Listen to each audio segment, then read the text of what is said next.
So, have you guys heard of the new Will Smith travel show?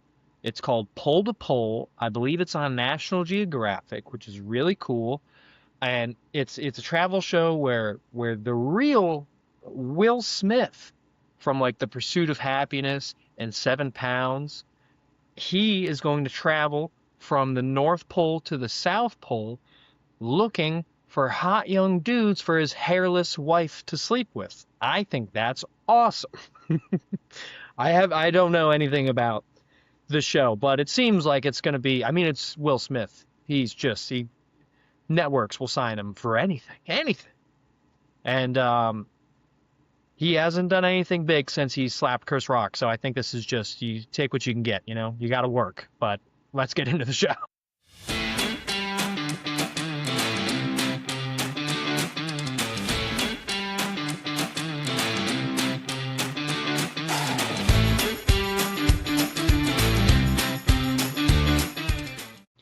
And I need you now tonight. I fucking need you more than ever.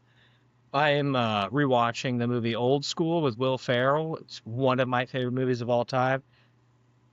And the band is just electric in it. But welcome back to Pat on the Back. Guys, I'm your host, Pat O'Connor.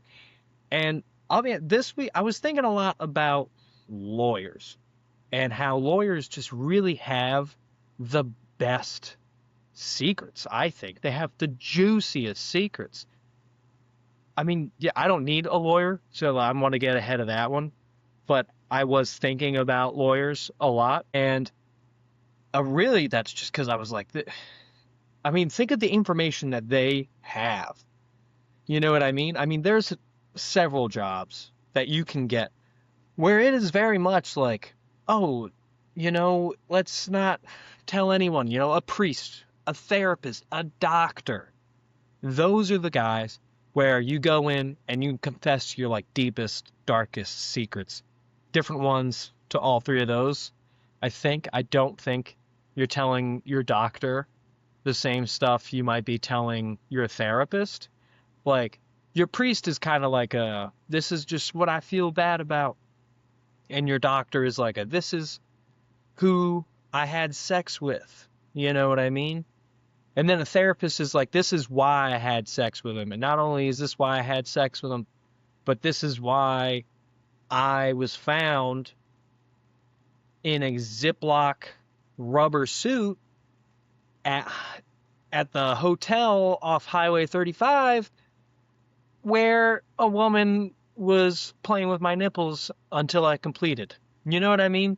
So you tell different things to the different people, except for lawyers. Lawyers get all of it. They want to know who, they want to know why, they want to know a Toby Keith song. Again, the deep. Don't worry about that reference. They want to know why and who and what and where, and they get all of the sickest details. Every time there's a messy divorce, doesn't even have to be high profile, but a messy divorce in your town, your city, your neighborhood, a lawyer knows all the little secrets that no one else is allowed to know. And that it's got to feel so fucking good to get some of those informations. Even when if you scale that up, every time a company goes into a settlement so shit doesn't hit public, you know what I mean? Lawyers know all about those dirty details. Every time they're trying to pay someone off for several thousand HR infractions that a supervisor did to an employee, all because, hey, turns out that supervisor's a little racist. Shit like that. All of that stuff lawyers know about. Every time a celebrity crashes a car through an IHOP and that doesn't hit the news, lawyers know all about that stuff. That's the only part of a lawyer, like of being a lawyer, that I would want to have that job for. That's fucking sick.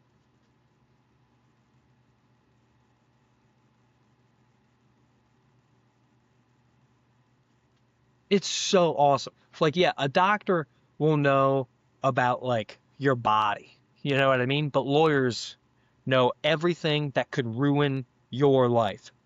And that doesn't matter if they don't care who you are.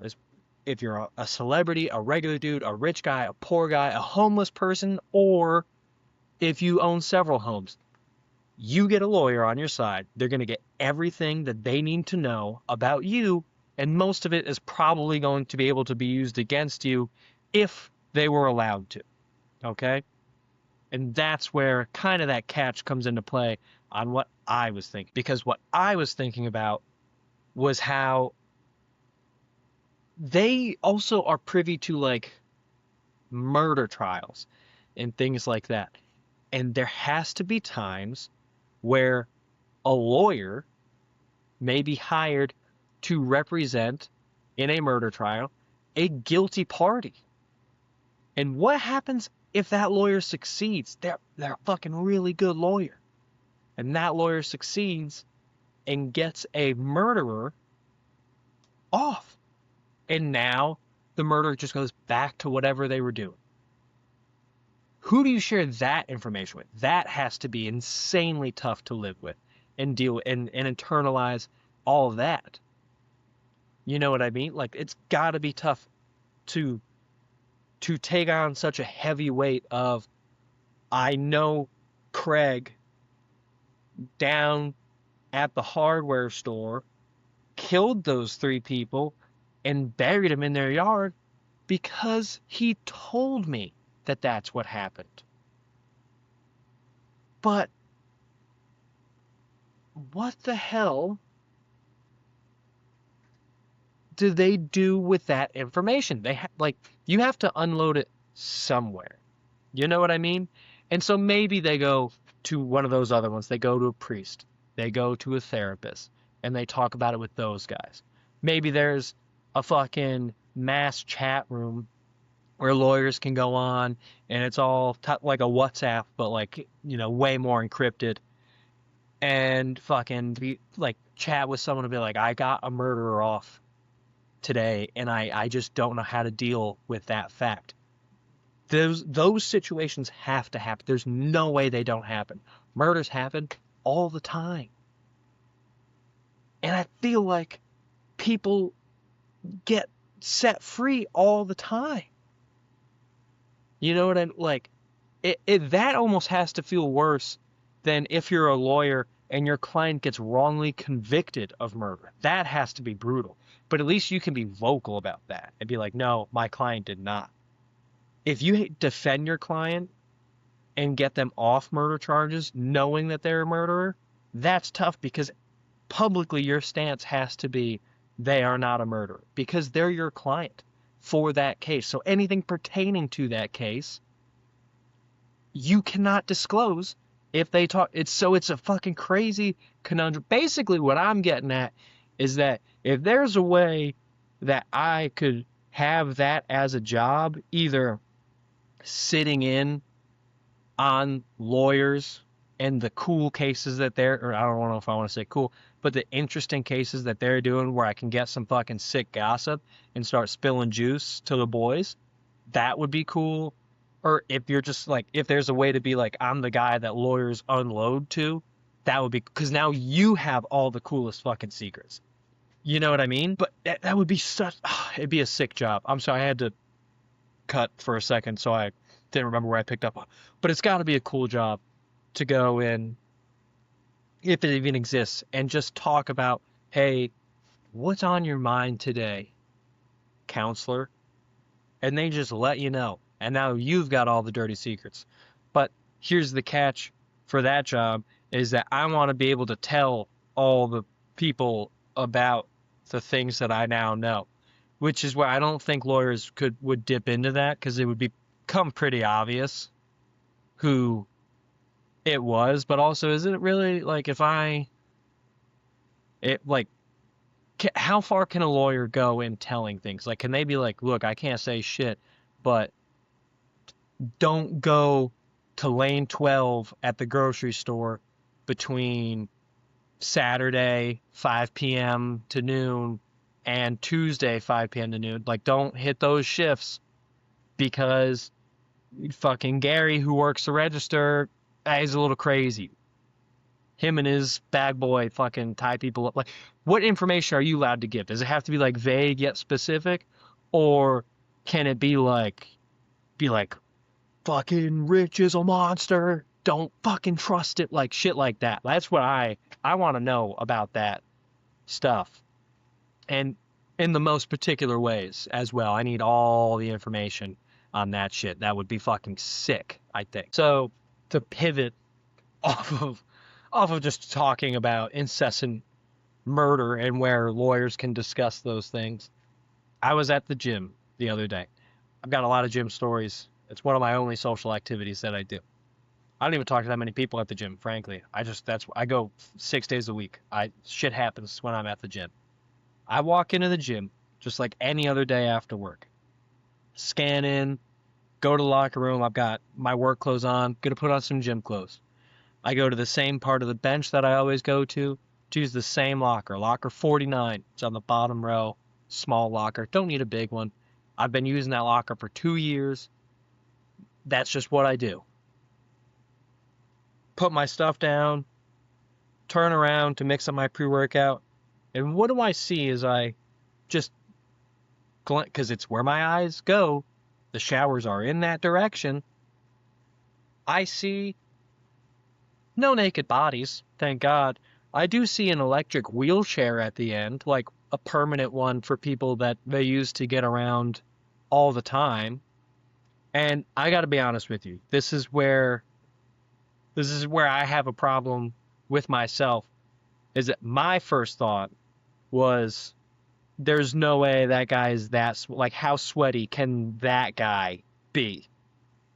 Which is a pretty stupid thought to have, because I'm telling you, I was like, he's not even walking that much. Like, that's a dumb thing to think, you know? However, it is what I did think first out of the gate. But that was fucked up. You know what I mean? Like, obviously he's got to take a shower. He hits the gym. It's like, it may not seem like he's doing a lot, but he's working his ass off. Like, oh, so he can't walk. Okay, like, is he fucking curling his heart out? You know what I mean? Like, is he doing fucking the neck harness thing and you fucking ripping those? I just realized, Jesus Christ.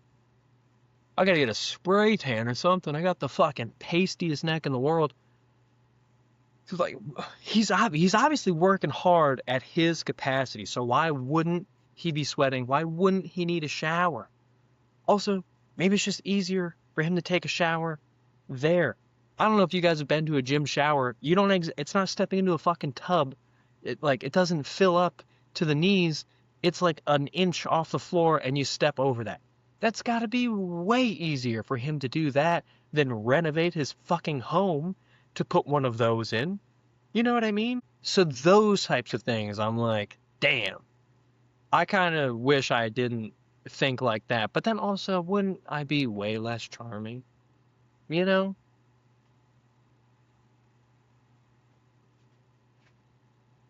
Like, why can't that guy work out? And then I look at myself, I fucking, once or twice a week, I use the shower at the gym. So I don't have to go home to take a shower to then go right back out. I can just go out. Why wouldn't I? But why can't that dude do the same fucking thing? What if he's got a hot fucking date later and he's like, I don't have time to run home. I'm gonna hit the shower at the gym and then just fucking bounce straight to the club. Why can't he do that? The paraplegic club, whatever. Fuck. He could hit the paraplegic club. Now, why can't that be a thing? Why can't they have support groups and shit that are just for them? Like, So anyways, that's not where the gym shit ends. I go out onto the floor, hit 10 minutes on the treadmill, whatever. Just get the body moving, get the blood pumping a little bit. You know what I mean? And while I'm out there, there's this guy, I see him at the gym all the time. I don't know how old he is, but I'm going to guess probably around 100. That being said, he moves fantastic for his age.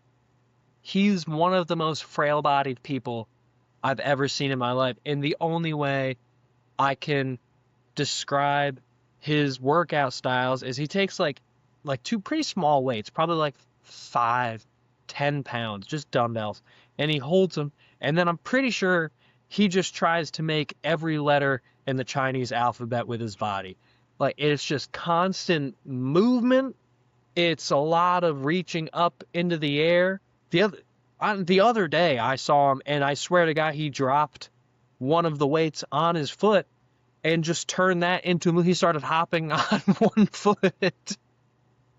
He started hopping on one foot and waving the other weight in the air, and I was like, I just saw you fucked it up. And then he switched and did the other side to play it cool, and I was like, honestly, respect, because I would hopefully do this. I would either do that or pretend like it didn't happen at all and like do everything I could to fight off crying. But the guy, probably 100-year-old man, breaking his toe and then just trying to be cool about it and jump up and down. I don't know the last time I jumped up and down, but for joy on a trampoline. I don't know the last time I hopped a curb. I think the closest I've gotten to jumping in like years is the other day. I think I had to take the bus to work. I don't even know if I talked about this on last week's episode. No, I did. Anyway, I had to take the bus to work last week, just short from an overflow parking lot to my building because of the fucking all the snow. And while I'm on the bus in the morning, I'm on the way there. My sister's sitting next to me. She's got the window seat. I got the aisle seat. And fucking this gigantic fat guy stood in the aisle next to me for the whole ride and literally had his belly button in my face. Like, if I turned to look to the left, I would have made contact. Swear to God. So I couldn't look this way, and I saw my sister in my peripheral. She looked at me and went, nope, and looked back that way and did everything in her power to hold in a laugh at 6 a.m. Then we tried to get off the bus, and we were like, excuse me. Like, I almost had to yell at this fucking guy. He's this close. I almost had to yell at him to fucking let me stand up so I could get off the bus. Anyway, on the way back to the overflow parking lot at the end of the day, the closest I think I've ever gotten to jumping since I've turned, I don't know, 21, 22 years old, is, you know how like a little kid will get off the bus and like they hit that last step and they're like, it's 4, and they kind of like jump down. Like, I did one of those where like I hit like the hop. I wish I could show you on the camera. I did like the hop off like from one foot, and I kind of like bounced like that down to the ground, almost like it was further than I thought it would be, and I fucking landed. And this is the first time I've jumped in 6 years, I think. Like, it's crazy. I don't jump. When do I have to jump? I'm not on the run. I'm not a fucking action hero. Very nary do I come across a puddle that I cannot walk around. I never fucking jump, dude. So this 100-year-old guy in the gym has jumped more recently than I have. And it was all to play off a definite foot injury that I watched him give to himself with a dumbbell, and he just played it off. And honest, mad respect to that guy. It was a funny move. It was funny to see. I hope he's okay, but that shit was undeniably hilarious, and I wish I could see it for the first time again, because now it'll just never be the same. I love the question mark man doing all his funny dances. They make no sense. He's got the Hulk Hogan, but like the extra Hulk Hogan where he's bald on top and then the long hair on the sides, but it comes down like fucking past his shoulders, and he weighs, I don't know, 85 pounds. He's one of the skinniest people I've not seen in a National Geographic video. It is crazy. Like, words can't describe. And he picks like a somewhat convenient but somewhat inconvenient place where he's not in a direct walkway, But he's also, if you're using the treadmill in front, like if you're using this treadmill, right? He's working out right here. And so I can't fucking use these because I'll stare straight. I stare at him now and I'm fucking across the gym and I'm like, what's this guy got going on? Like, maybe he's doing something I should be doing. I don't know. You know what I mean? He looks pretty loose. I'm not that fucking loose. I'm a stiff guy with, a decent amount of muscle on his body. I'm not that flexible. I'm not that bendy. This guy's fucking moving around. He's gonna outlive me. I'm gonna die of old age. That guy's still gonna be fucking kicking because he's fucking jumping at 100 years old. Respect. Drives a tiny car. Drives like a little black like Fiat or whatever. He's at the gym forever. He beats me at the gym. I'll go in, do a full workout, do a half an hour of cardio, then take a shower, walk out, and his car is still in the parking lot. What are you doing in there for so long? There's no way you're dancing for that long with whatever your fucking weights. That's crazy. He's healthier than I am. That's all I know. He's healthier than I am. Fucking probably eating legumes. I ain't had a bean in a minute. That's not true. I had baked beans for dinner tonight. But I ain't had a fucking regular legume in a minute. Okay? Like, it's been a while. But he is older than me. But he's keeping it loose. And I started thinking about, can you age out of being a henchman, or you just wait until you get the shit kicked out of you? Like, just for the last time where you're like, I'm done. Like, can you quit? Or, like, do you just die? Can you do it forever? I've never met an actual henchman. I would love to. I'd love to hear some of the stories that they tagged along with, because they're just they're along for the ride. They're just, we're a true believer. You know what I mean? But you got to think, like, when a henchman started his job, he was, we'll say, honestly, probably younger than you would think. We'll say he was probably 16 or 17 years old, young, impressionable, along for the journey. He got inspired by this psychomaniac who wanted to take over the world using soap or whatever. He's using the power of laughs in a negative way to take over the world. And his whole big plan was, I'm a young boy, a young buck. I'm strapping. I work out. I try hard. I've been taking classes down at the local dojo. And I'm going to go become a henchman for this evil psychomaniac. Cool. You want to go and do that? Fine. You get a few good years under your belt. You know? Get 19, 20, 21. You've become a real part of the community. You're not a top dog. You're nowhere near a top dog. But they can depend on you. You're reliable. You've grown with them, and you've proven yourself. Now that is worthy of a very complimentary salary after 3-4 years at such a young age, doing hard work, laborious work. I don't know if I use that word right. But then you got to think, like, okay, I'm 21 now, I'm 22, I'm 23. I've met a young woman who I'm in love with. And then you date her for a couple years. Still a henchman, still doing all your henchman stuff. You turn 25, 26, you want to propose. All well and good. Okay, still doing your henchman stuff. But now you got to start planning for the future. Do you get, like, is there a 401k for henchmen?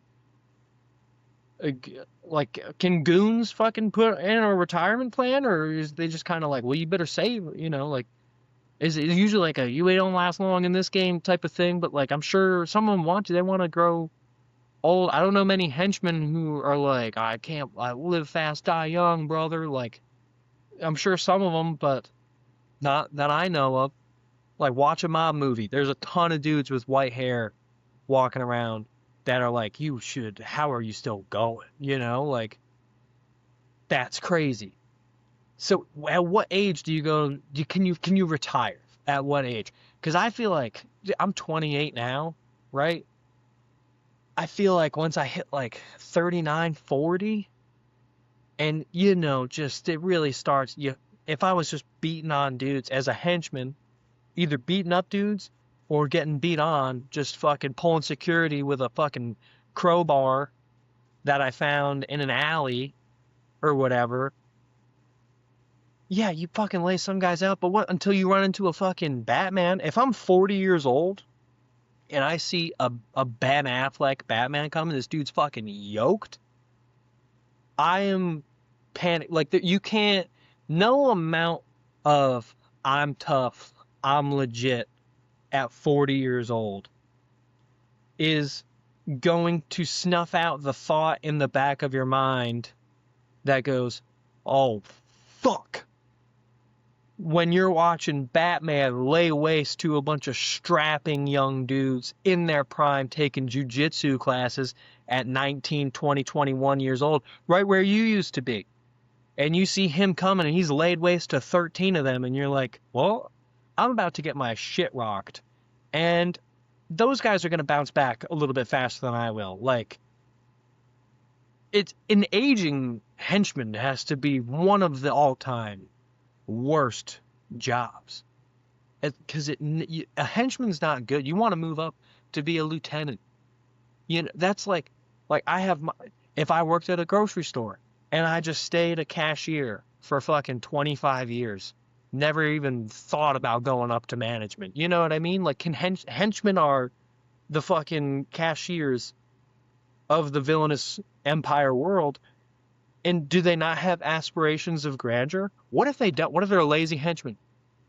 What if they're just like, no, hey, everyone can do what they want, but I'm happy with what I do for a living. Like, this is nice. I've got decent hours, you know. Boss respects me. I respect him. Been around for a while, you know, and they trust me, do a good job. Like, especially if you move into like you're an air, but you just do the errands. Like, you're just gonna run errands as a henchman all day. Like, is that? I kind of lost the train of thought that I had. But anyway, getting older as a henchman, like, it's got to come with certain difficulties that you don't think about when you first get hired as a goon. How do you get out of that job? Because if The Departed has taught me anything, you don't really, and you never will. Which is, that sucks. Does that not suck? I feel like that's one of the worst ways to get your ass kicked, because you're just like, I couldn't leave. Like, what if you're not loyal anymore?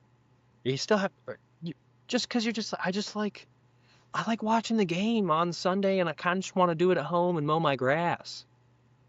You know, like, it'd be nice to play with my kids. I'd like to go to their soccer practice.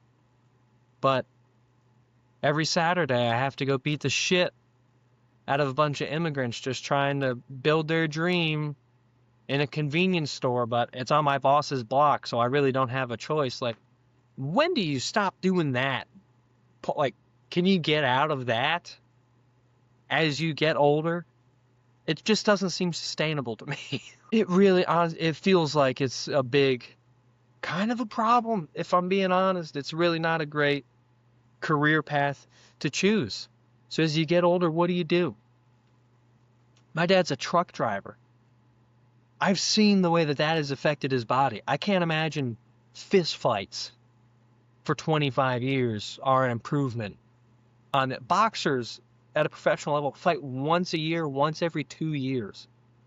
And you're telling me, as a henchman, you're just going to do it on a whim and shit's just going to work out? You're going to wake up in the next 10, 20, 30 years, and you're like, everything's fine. I feel pretty good. Like, the injuries you have to be dealing with as a henchman. I wish I had a different word than henchman or goon, but it's like, as, I don't know,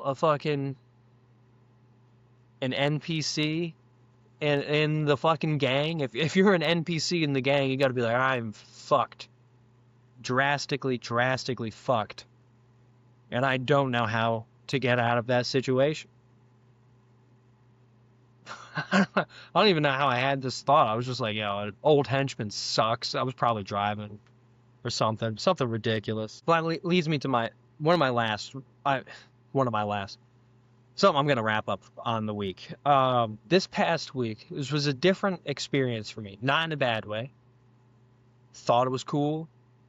enjoyed it a lot. Thought it was something different. It has been told to me now that this is something that is not weird and happens regularly. It was a first for me, but apparently happens all the time.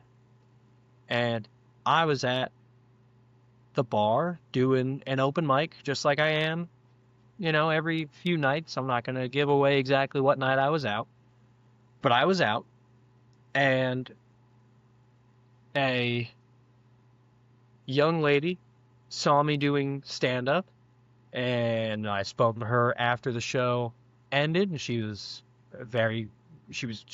She was fantastic. Loved talking to her. And apparently she lived relatively close. So I was like, oh, we had a good time tonight. We were chatting up. We had a couple drinks together after the show had ended. Can I walk you home? Just be a gentleman. It's a little icy outside. You didn't drive here. You took a walk and you're by yourself. Please allow me to walk you home. I'm a gentleman. So we step out of the bar.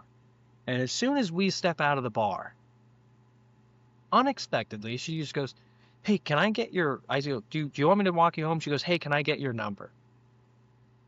And I was like, of course. So I gave her my number. I was going to ask for her number when we got like on the walk or when we got closer to her place or something. So we were on the same page. But this was the first time for me that a girl had asked me for my phone number. I'd never experienced that before. And I got to tell you, it's a fucking cool thing. Girls do that more often. Because I'll tell you, it's way easier for a girl to act. Because guys are not that smart. Guys, frankly, there are a lot of assholes that roam in the penis department. That's, you know what I mean? And some of them are like, yeah, fuck, I could get any girl in here.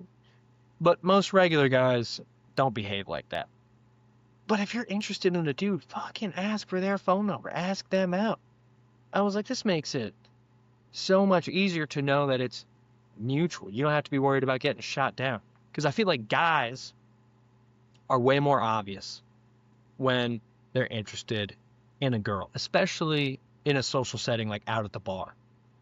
You know what I mean? Like, if they buy you a drink or two, or they offer to walk you home, or they walk outside with you, they're sitting there talking with you for an hour plus, what have you, however long the conversation goes, then it's clear, like, okay, this guy's clearly interested in me. Doesn't always mean that the girl is interested.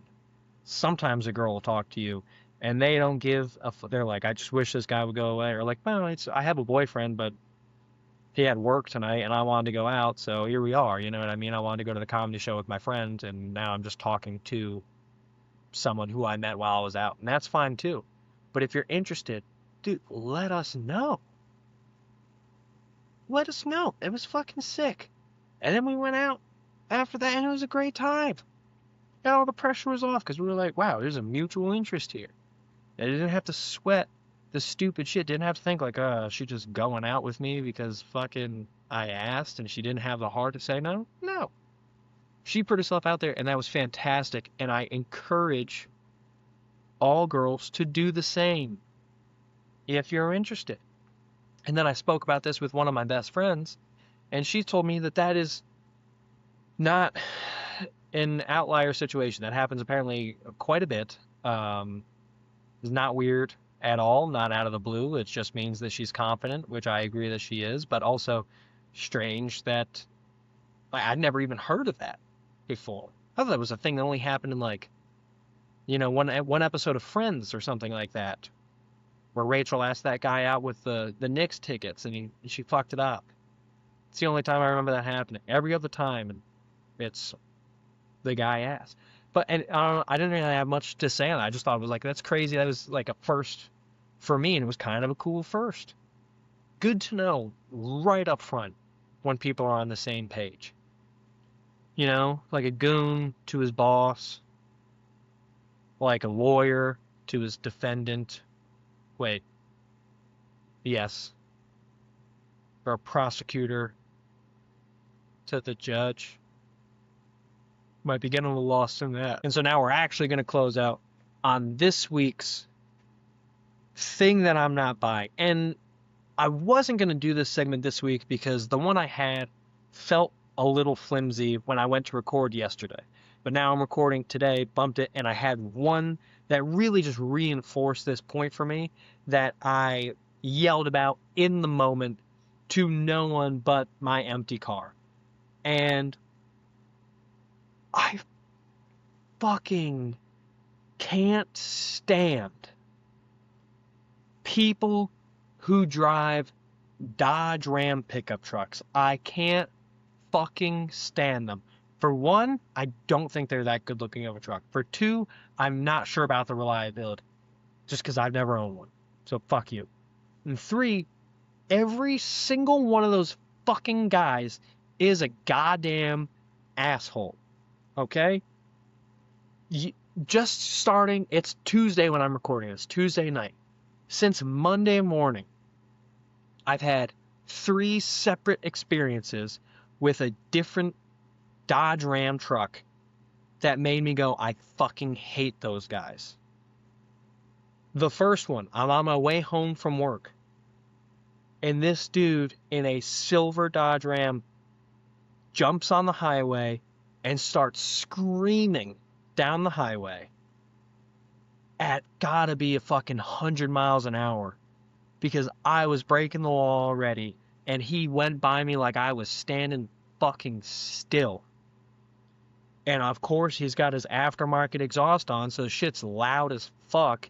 And everyone that he flew by didn't.